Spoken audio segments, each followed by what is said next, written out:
अंधेरों के पीछे भागने वाले मेरे दोस्तों, आज मैं आपको वो कहानी सुनाने जा रहा हूं जिसकी चर्चा वक्त के साथ कहीं दब गई थी। आज रात हम उस शापित हवेली की गहराई में उतरेंगे जहां शैतान ने अपना डेरा जमाया था।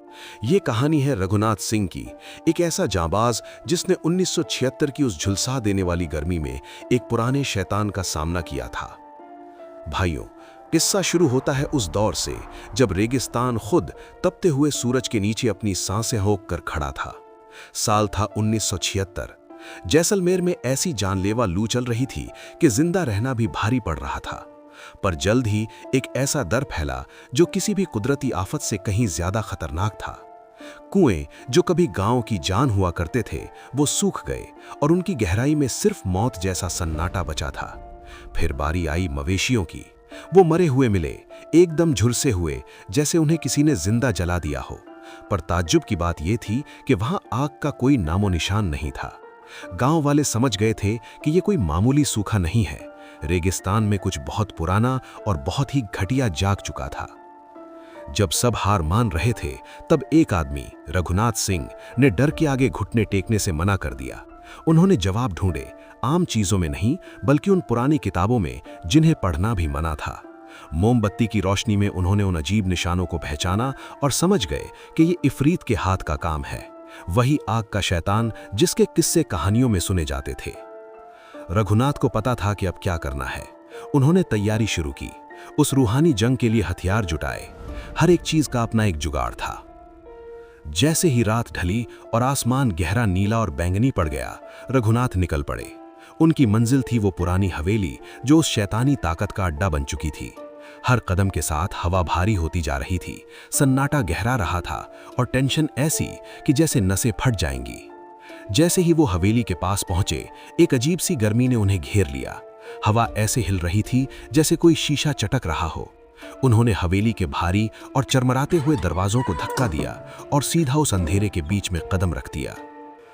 उनके पैरों के नीचे की जमीन कांपने लगी, पूरी हवेली में गूंज उठी और फिर एक बहरा कर देने वाली दहाड़ के साथ जमीन फट गई और अंदर से निकला धुआं और आग का सैलाब। उस आग के बीच से इफरीत निकला, एक विशाल शैतानी साया जो पिघले हुए कोयले और गुस्से से बना था। उसकी आवाज हवेली में गूंज उठी। वो रघुनाथ का मजाक उड़ा रहा था और उनकी रूह को ललकार रहा था। पर रघुनाथ डरे नहीं, वो अपनी जगह पर डटे रहे। उन्होंने अपना खंजर निकाला और एक झटके में अपनी ही हथेली काट ली। अपने ही खून से उन्होंने उस फटे हुए पत्थर के फर्श पर एक घेरा बनाना शुरू किया और पुराने मंत्र पढ़ने लगे। इफरीत इस बात से पागल हो गया और उसने अपने जलते हुए कौड़ियों वाले चाबुक से हमला किया। उस चाबुक की जलन ने रघुनाथ की खाल झुलसा दी। उन्हें बेइंतहा दर्द हुआ, पर वो पीछे नहीं हटे। वो मंत्र पढ़ते रहे। उनकी आवाज और तेज होती गई। वो इफरीत को उस घेरे के जाल में खींचने लगे। एक आखिरी और तगड़े मंत्र के साथ रघुनाथ ने वो घेरा पूरा किया और उस शैतान को उसके अंदर कैद कर दिया। फिर आया वो पल। रघुनाथ ने तांबे की कील उठाई जिसकी नोक उस आग की रोशनी में चमक रही थी। पूरी ताकत के साथ उन्होंने उस घेरे के बीचों बीच गाड़ दी, एक आखिरी और पक्का वार। फिर उन्होंने वो पीतल का चिराग जलाया। उसकी लौ जलते ही उसने एक वैक्यूम की तरह काम किया और उस शैतान की पूरी ताकत को अपने अंदर खींचकर जमीन के नीचे दफन कर दिया। जैसे ही वो गायब होने लगा, इफरीत ने एक रूह कंपकपा देने वाली बद्दुआ दी। उसने रघुनाथ के खानदान से बदला लेने की कसम खाई। थके हुए और जख्मों से भरे रघुनाथ ने उस तहखाने को सील कर दिया जहां इफरीत कैद था। उन्हें पता था कि उन्होंने ये जंग तो जीत ली है, पर यह लड़ाई अभी खत्म नहीं हुई। वो बद्दुआ हवा में तैर रही थी। उन्होंने एक चेतावनी लिखी और अपनी पूरी जिंदगी उस हवेली की रखवाली करने की कसम खाई। और इस तरह वो हवेली एक खामोश पहरेदार बन गई, एक ऐसा राज छुपाए जो एक दिन फिर से बाहर आने वाला था। आज के दौर में रघुनाथ सिंह की वो कुर्बानी एक कहानी बन चुकी है। उनकी हिम्मत ने गांव को तो बचा लिया, पर इफरीत की वो कसम, बदले का वो वादा आज भी भारी पड़ रहा है।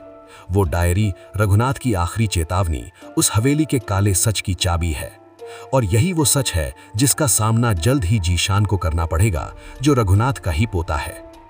तो दोस्तों, अगली बार हमारे साथ जुड़िए जब हम इस खौफनाक कहानी का अगला पन्ना खोलेंगे। तब तक सायों से बचकर रहना, क्योंकि कुछ शाप कभी मरते नहीं। मैं हूं आपका दोस्त कालीन। Good night.